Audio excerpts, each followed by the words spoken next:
Hello guys, welcome to another beautiful episode of Aadi's world. അപ്പൊ എന്റെ channel ആദ്യമായിട്ട് കാണുന്ന ആരെങ്കിലും ഉണ്ടെങ്കിൽ ഒന്ന് സബ്സ്ക്രൈബ് ചെയ്ത് സപ്പോർട്ട് ചെയ്യണം. അപ്പൊ ഇന്ന് ഞാൻ നമ്മുടെ ബിഗ് ബോസ് ഹൗസിലെ കണ്ടസ്റ്റൻസ് രണ്ടാമത്തെ ദിവസം സക്സസ്ഫുള്ളി കംപ്ലീറ്റ് ചെയ്തിരിക്കുകയാണ്. അപ്പൊ ഇന്നത്തെ എപ്പിസോഡിനെ പറ്റിയുള്ള ഒരു റിവ്യൂ പറയാൻ വേണ്ടിയിട്ടാണ് ഞാൻ വന്നിരിക്കുന്നത്. അപ്പൊ എപ്പിസോഡ് തുടങ്ങുന്നത് തന്നെ എന്താ പറയാ, നമ്മുടെ ബിന്നിയും അനുമോളും അനീഷിനോട് സംസാരിച്ചുകൊണ്ടിരിക്കുന്നതാണ് നമ്മൾ കാണുന്നത്. അതായത് അനീഷ് അവിടെ മാവ് കുഴച്ചുകൊണ്ടിരിക്കുക. അപ്പൊ ബിന്നി അനുമോളും അവിടെ നിന്ന് സംസാരിക്കുകയാണ്. അനീഷേട്ട എന്താ ഇങ്ങനെ ഒരാൾ ഗുഡ് മോർണിംഗ് പറയുമ്പോൾ ഒരു മാന്യമായ രീതിയിൽ ഒരു മാനേഴ്സ് അല്ലേ തിരിച്ച് റെസ്പോണ്ട് ചെയ്യുക എന്നുള്ളത്. അത് ഏത് ലാംഗ്വേജിലായാലും, ഇംഗ്ലീഷ് ആണെങ്കിലും മലയാളം ആണെങ്കിലും ഹിന്ദി ആണെങ്കിലും ഏത് ലാംഗ്വേജിലും ആയിക്കോട്ടെ, പക്ഷെ ഒരു ഗുഡ് മോർണിംഗ് പറയുമ്പോൾ ഒന്ന് തിരിച്ചു പറഞ്ഞൂടെ എന്നൊക്കെ പറഞ്ഞ് അനുമോളും നമ്മുടെ ബിന്നിയും കൂടെ അനീഷിന്റെ മുന്നിൽ പോയിരുന്ന വർത്താനം പറയുന്നത് വെച്ചിട്ടാണ് നമ്മുടെ ഇന്നലത്തെ എപ്പിസോഡ് തുടങ്ങിയിരിക്കുന്നത്. അപ്പൊ അതൊന്നും അനീഷിന് അത്ര ഇഷ്ടപ്പെടുന്നില്ല. അവനിങ്ങനെ മാവിളക്കിക്കൊണ്ട് അതിനെ എതിർക്കുന്ന രീതിയിലൊക്കെ കുറച്ച് വർത്താനമൊക്കെ പറയുന്നുണ്ടായിരുന്നു.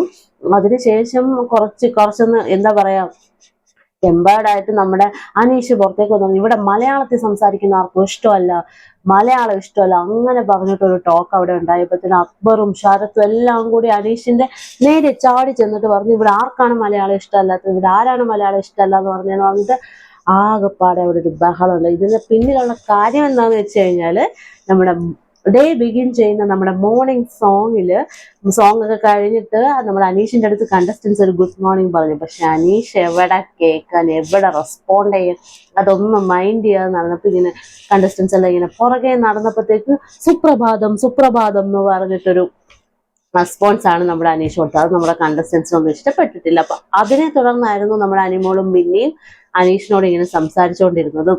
ആ സുപ്രഭാതം എന്ന് പറയുന്ന മലയാള ഭാഷ ആ ഒരു ഇതിലാണ് അക്ബറുമായിട്ടും ശരത്തുമായിട്ടും ഒരു എന്താ പറയുക കടന്നുകയറ്റവും അവിടെ ഉണ്ടായത്.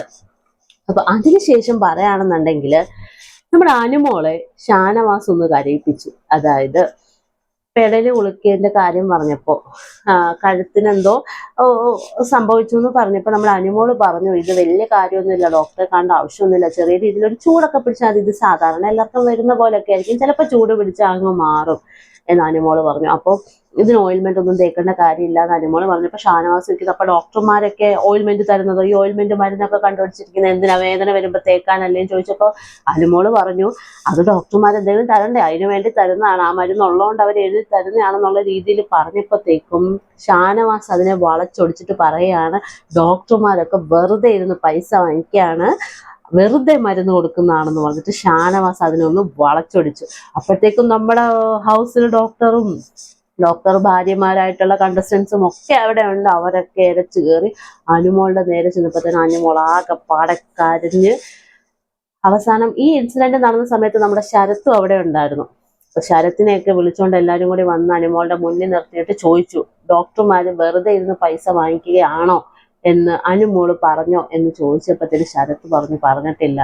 ഷാനവാസം പറഞ്ഞു അങ്ങനെ പറഞ്ഞിട്ടില്ല, അവനൊന്ന് ടെസ്റ്റ് ചെയ്താണ്, അവനൊന്ന് തമാശയാക്കിയാന്ന് പറഞ്ഞപ്പോഴത്തേന് ഈ പറഞ്ഞ കണ്ടസ്റ്റൻസ് എല്ലാം കൂടി ഷാനവാസിന്റെ നേരെയായി. പിന്നെ അപ്പൊ അത് അനുമോള് കുറേ സമയം അത് പറഞ്ഞ് ഭയങ്കരമായിട്ട് കരഞ്ഞു. കാരണം അനുമോള് കരയില്ലാതൊക്കെ വാക്ക് കൊടുത്തിട്ട് കയറി വന്ന ഒരാളാണ്. അപ്പൊ ഈ ഒരു ഇൻസിഡന്റ് നടന്നപ്പോഴത്തേനും അനുമോളെ നമ്മുടെ ഷാനവാസ് കരയിപ്പിച്ചു.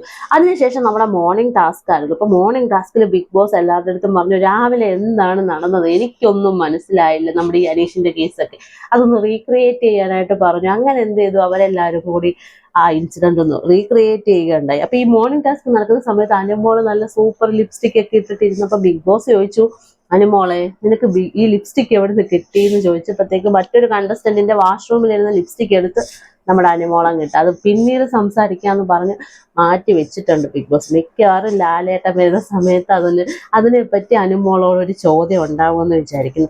അതിനുശേഷം നമ്മുടെ ആര്യനും നമ്മുടെ ശരത്തും കൂടി നമ്മുടെ ജിസൈലിനെ ഒന്ന് പ്രാങ്ക് ചെയ്യാം, ഒന്ന് ഈ കളിയിലേക്ക് ഇൻവോൾവ് ചെയ്യിപ്പിക്കാം, ആളുടെ സ്വഭാവം എങ്ങനെയാണെന്ന് മനസ്സിലാക്കാനായിട്ട് ഒരു പ്രാങ്ക് കൊടുക്കാന്നൊക്കെ പറഞ്ഞു ചെന്നു. അങ്ങനെ അവരുടെ ഇടയിൽ ഒരു സംസാരമൊക്കെ ഉണ്ടായപ്പോ നമ്മുടെ ഒരു വളരെ കോമഡി അവിടെ നടന്നു. അതായത് ജിസയില് പറഞ്ഞു, എനിക്ക് മലയാളം നന്നായിട്ട് അറിയാം, ഞാനൊരു ഗുണ്ടിയല്ല എന്ന് പറഞ്ഞിട്ട് അവിടെ വളരെ രസകരമായ ഒരു സംഭവം അവിടെ നടന്നിട്ടുണ്ടായിരുന്നു.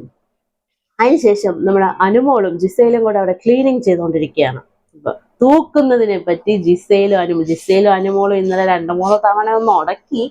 അപ്പൊ അതിന്റെ ഒരു ഇൻസിഡന്റ് ആയിട്ട് തൂക്കുന്ന സമയത്ത് അനുമോള് തൂക്കുന്നത് ശരിയല്ല, വൃത്തിയാകുന്നില്ല, ഇങ്ങനെയല്ല തൂക്കണ്ടേന്നൊക്കെ പറഞ്ഞിട്ട് അവര് തമ്മിൽ ഇടയ്ക്കൊരു എന്താ പറയാ, ഒരു ചെറിയ രീതിയിലുള്ളൊരു വഴക്കൊക്കെ സംഭവിച്ചു. അത് മാത്രമല്ല, അടുക്കളയിൽ ചായ ഇടുന്ന സമയത്ത് അനുമോളുടെ ചായ അത്ര ഇഷ്ടമല്ല, ചായ കുടിച്ചിട്ടൊന്നുമില്ല, സ്വന്തം ചായ മതി ജിസൈലിന് പറഞ്ഞിട്ട്, ജിസൈൽ ഇടുന്ന ചായയാണ് ഇഷ്ടം എന്ന് പറഞ്ഞിട്ട് അവിടെയും അവര് തമ്മിൽ എന്തൊക്കെയോ പ്രശ്നങ്ങളൊക്കെ സംഭവിക്കുന്നുണ്ട്. അപ്പൊ ഇതിനെല്ലാം ശേഷം നമ്മുടെ ബിഗ് ബോസ് വിളിച്ചു പറഞ്ഞു പണിപ്പുരയിൽ കയറാൻ സമയം, അതായത് ഇവരുടെ ഡ്രസ്സും കാര്യങ്ങളും മറ്റു വീടിന് ആവശ്യമായിട്ടുള്ള ലക്ഷറി സാധനങ്ങളും ഒക്കെ ഇരിക്കുന്ന എവിടെയാണ്, നമ്മുടെ പണിപ്പുരയിലാണ്. അപ്പൊ പണിപ്പുരയിൽ കയറാനായിട്ട് സമയമായി. അവിടേക്ക് പോകേണ്ടത് നോമിനേഷനിൽ ഇല്ലാത്തവരിൽ നിന്ന് സെലക്ട് ചെയ്യുന്ന 2 പേര് പോകണം എന്ന് ബിഗ് ബോസ് പറഞ്ഞു. അപ്പം കണ്ടസ്റ്റൻസ് വളരെ ബുദ്ധിപൂർവ്വമായിട്ട് നമ്മളുടെ അക്ബറിനെയും നമ്മുടെ ആദില അന്നൂർ, അപ്പൊ 3 പേരായാലും അതായിരിക്കും അവരുടെ ഒരു ബുദ്ധിപരമായിട്ട് അവര് 3 പേരെയാണ് വിടുന്നത്. അപ്പൊ പോകുന്നതിന് മുന്നേ ആയിട്ട് നമ്മുടെ ഒരു ബൗളിൽ നിന്ന് നമ്മളൊരു ചീട്ട് എടുക്കാനുണ്ട്. അതിൽ കുറെ ഓപ്ഷൻസ് ഉണ്ട്. ഇത്ര ടൈമിനുള്ളിൽ ഇത്ര ബഡ്ജറ്റിനുള്ളിലുള്ള സാധനങ്ങൾ എടുക്കണം എന്നുള്ളൊരു കാര്യം ഉണ്ടായിരുന്നു. അപ്പൊ അവർ ആ ചീട്ട് എടുത്ത സമയത്ത് അവർക്ക് കിട്ടിയത് 16 സെക്കൻഡിനുള്ളിൽ 565 പോയിന്റിനുള്ള ലക്ഷറി വസ്തുക്കൾ അവിടെ നിന്ന് എടുക്കണം എന്നായിരുന്നു അവര് തീരുമാനിച്ചു. കാരണം ഇവർ ആദിലേയും നൂറേയും വിടാൻ ഒരു കാര്യമുണ്ട്, ഇവരുടെ സ്റ്റാർസ് ഉള്ളതുകൊണ്ട് തന്നെ ഇവരുടെ എന്തുണ്ട്, സാധനങ്ങൾ ഇരിപ്പുണ്ട്, ഇവരുടെ ഫുൾ സാധനങ്ങൾ ഇവരുടെ ഉണ്ട്. അപ്പൊ ഇവർക്ക് ഫുൾ സാധനം എടുക്കേണ്ട ആവശ്യമില്ല. അപ്പൊ ഹൗസിലുള്ളവർക്ക് വേണ്ടിയുള്ള സാധനം എടുക്കുമെന്ന് അറിയാം. അങ്ങനെ അക്ബറും ആദിലയും നൂറയും കൂടി എന്ത് ചെയ്തു, അങ്ങോട്ടേക്ക് പോയി. അവിടെ ചെന്നതിന് ശേഷം ഇവര് കണ്ണിക്കണ്ടതൊക്കെ വാരി ഒരുപാട് സാധനങ്ങൾ എടുത്തു. പക്ഷെ എന്ത് ചെയ്യാൻ, സമയത്തിന് മുന്നേ അവർക്ക് പുറത്തെത്താൻ പറ്റില്ല. അവര് സൈറൺ മുഴങ്ങിയതിന് ശേഷമാണ് ഇവര് പുറത്ത് വന്നിട്ട് നമ്മുടെ ബാസ്ക്കറ്റിൽ കൊണ്ട് സാധനങ്ങൾ ഇടുന്നത്. ബിഗ് ബോസ് അല്ലേ, വല്ലവും കൊടുക്കുവോ, അതൊക്കെ തിരിച്ചു കൊണ്ട് വെപ്പിക്കുകയും ചെയ്തു. ഇതെല്ലാം കഴിഞ്ഞതിന് ശേഷമാണ് നമ്മുടെ മെയിൻ താരം നമ്മുടെ പട്ടി കുറച്ചു ഒരാൾ ഉറങ്ങി. ആരാ, ബിൻസി അവിടെ കിടന്ന് സൂപ്പറായിട്ടൊന്ന് ഉറങ്ങി. അപ്പോഴത്തേനും നമ്മുടെ പട്ടിയൊക്കെ കുറച്ചപ്പോൾ കണ്ടസ്റ്റൻസ് പറഞ്ഞു ഇങ്ങനെ ഉറങ്ങാൻ പാടില്ല, നമ്മുടെ പോയിന്റ്സ് കുറയും എന്നൊക്കെ പറഞ്ഞിട്ട് അതും അവിടെ നടന്നു. അതിനുശേഷം കണ്ടസ്റ്റൻസിന്റെ ഡ്രസ്സൊക്കെ വന്നു, സ്റ്റോർ റൂമിലെ ഡ്രസ്സൊക്കെ വന്നു എന്ന് പറഞ്ഞപ്പോഴത്തേനും നമ്മുടെ നെവിന് ഇതെന്താ എനിക്ക് യൂണിഫോം ഡ്രസ്സോ അങ്ങനെ ഇങ്ങനെ എന്നൊക്കെ പറഞ്ഞിട്ട് നെവിനും അവിടെ വൺ ഷോ ആയിരുന്നു. ഇതെല്ലാത്തിനും ശേഷം ബിഗ് ബോസ് ഒരു അടുത്ത പണിയായിട്ട് വന്നിട്ടുണ്ട്, പുകഞ്ഞു കൊള്ളി പുറത്ത്. അതായത് വീടിന് അനുയോജ്യമല്ല എന്ന് തോന്നുന്ന ആൾക്കാരെ വോട്ട് ചെയ്ത് സെലക്ട് ചെയ്ത് അവര് ഈ ആഴ്ച മുഴുവൻ ലാലേട്ടൻ വരുന്ന എപ്പിസോഡ് വരെ വൈകുന്നേരം ലൈറ്റ് അണച്ച് പിറ്റേ ദിവസം രാവിലെ ലൈറ്റ് ഓൺ ആവുന്നത് വരെ ഗാർഡൻ ഏരിയയിൽ കിടക്കുന്നതും ഒരു ടാസ്ക്കാണ്. അവിടെ ഒരു കട്ടിലേ കൊടുത്തിട്ടുള്ളൂ, ആ ഒരു കട്ടിലിൽ ഒരു സമയം ഒരാൾക്കേ കിടന്നുറങ്ങാനും പാടുള്ളൂ. ഇനി കട്ടിൽ കിടന്നുറങ്ങുന്ന ആള് നല്ല ഉറക്കത്തിലാവുമ്പോൾ കൂട്ടത്തിലുള്ള ആർക്കെങ്കിലും ഹൗസിനുള്ളിൽ ആൾക്കാരെ ഇൻഫോം ചെയ്ത് ഹൗസിനുള്ളിലുള്ളവരെല്ലാം കൂടെ വന്ന കട്ടിലോടെ പൊക്കി ഒരു റെഡ് മാർക്ക് ഉണ്ട്, അവിടെ കൊണ്ട് വെച്ച് കഴിഞ്ഞാൽ ആള് ഡയറക്റ്റ് എവിക്റ്റാണേ. അപ്പൊ ഉറങ്ങുമ്പോഴും ഉണർന്നിരിക്കണം എന്നാണ് നമ്മുടെ ബിഗ് ബോസ് പറഞ്ഞത്. അത് മാത്രമല്ല, ഈ ഒരാൾ ഉറങ്ങുമ്പോൾ ബാക്കിയുള്ള കണ്ടസ്റ്റൻസിന് കട്ടിലിന്റെ അടുത്തൊക്കെ ഇരുന്ന് ഉറങ്ങരുതെന്നാണ് പറയുന്നത്. പക്ഷെ ഉറങ്ങാം, നല്ല ഉറക്കത്തിൽ വീഴുന്ന സമയത്ത് ഇതേപോലെ നമ്മുടെ ഈ ഉറങ്ങുന്ന ആൾ അറിയാതെ ഹൗസിലുള്ള ബാക്കിയുള്ളവർക്ക് വന്ന് പൊക്കിയെടുത്ത് ആ റെഡ് മാർക്കിൽ കൊണ്ടുവച്ചാൽ അയാളും ഡയറക്റ്റ് എവിക്റ്റഡ് ആണ്.